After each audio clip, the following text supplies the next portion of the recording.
he's very frustrated and feels even a little bit humiliated that Putin has just carried on regardless. We're discussing some of the big stories of the day with Gerry Baker, who is the Times columnist and editor-at-large of the Wall Street Journal, and Tessa Dunlop, who is a historian and podcaster. She is co-host of the podcast Where Politics Meets History. Now, Gerry Baker, you've been speaking to people plugged into the US administration and really seeking their counsel on Donald Trump's change of tune when it comes to Ukraine. It was quite a sizable about turn, wasn't it, from Donald Trump? Are we over-egging the about turn, do you think? I think some people are, certainly. I think people listened to what Trump said or read what Trump said in that Truth Social post the other day, where he said, having reviewed the situation, as it were, I've now concluded that Ukraine actually can win the war, take back all the territories lost, and maybe go even further. This obviously is something of a contrast to what he said back in that infamous meeting with Volodymyr Zelensky in the White House back in February, when he said that Ukraine didn't have any cards. So he said that. Then he was asked later this week here in New York, he was asked later, should NATO shoot down Russian planes coming into NATO airspace? He just said yes. So this does sound like a pretty dramatic shift, given everything we've seen with Trump's relationship with Putin and his kind of simmering hostility towards Volodymyr Zelensky and to Ukraine over the last 6 months. The point I make in my column, and thank you very much indeed for referencing it, is that while it is true, there's no question that Trump's relationship with Putin has certainly gone through a change, shall we say. The bloom is off the rose of that particular courtship. And I cite in the column various conversations I've had with Trump people who've explained why.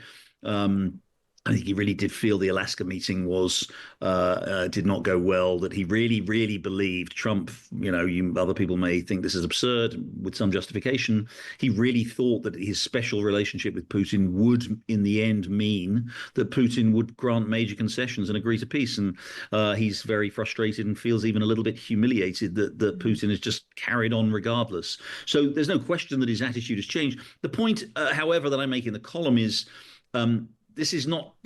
we should be very careful not to interpret this as, meaning that he's putting his full weight now behind NATO supporting Ukraine.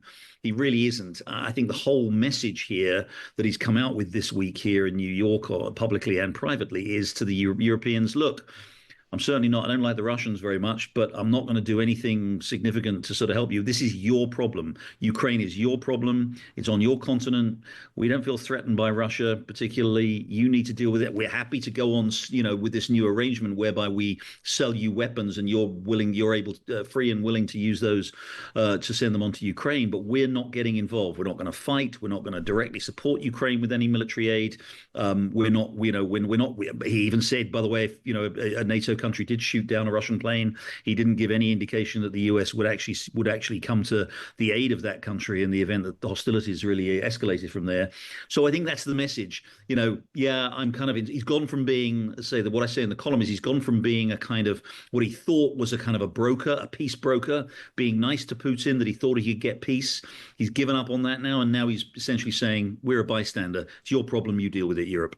Tessa, I note that NATO's Secretary General Mark Rutte was on Fox News' Fox and Friends programme today, I think, and he backed the US President Donald Trump's comments that NATO member countries should shoot down Russian drones and airplanes if they enter their airspace, if so necessary, he said. I totally agree here with President Trump, if so necessary. I mean, we know that Mark Rutte likes to call Donald Trump the daddy, doesn't he, and all sorts. But I wonder if Mark Rutte understands fully that any support from the United States is in words and not in actions. I think by now we've got the message, haven't we? Trump only picks on bullies that he knows he can take out or deal with.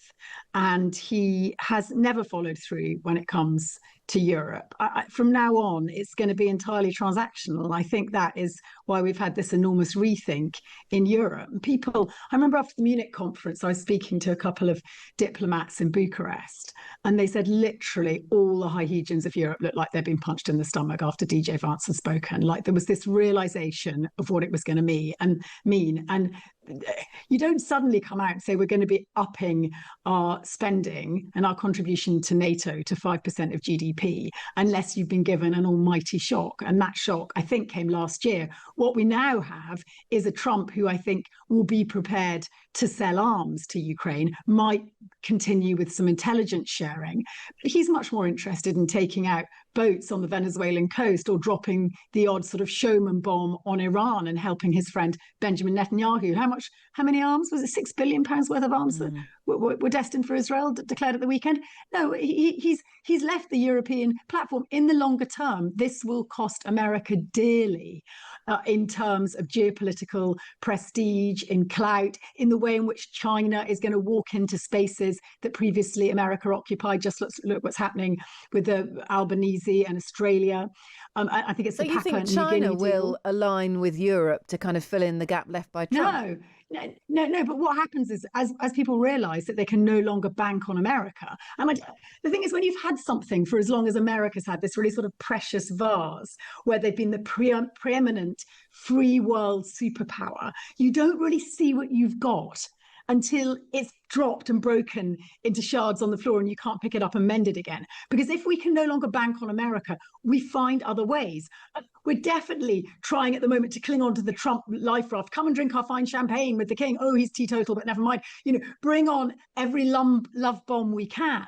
But in the longer term, we have to find other strategies and other relationships. Gerry, I've just got to say, I've just got to push back on that a little bit. This idea that the US is somehow, has had this wonderful, valuable relationship called NATO for the last 70 years and is now sort of abandoning it. The countries that have benefited primarily from membership in NATO and indeed from the massive amounts of military spending and other spending that the United States has done over the last 75 years are the Europeans. It's the Europeans, frankly, who've broken this vase with their absolute, until way too late, their refusal to take up the responsibility for their own defense.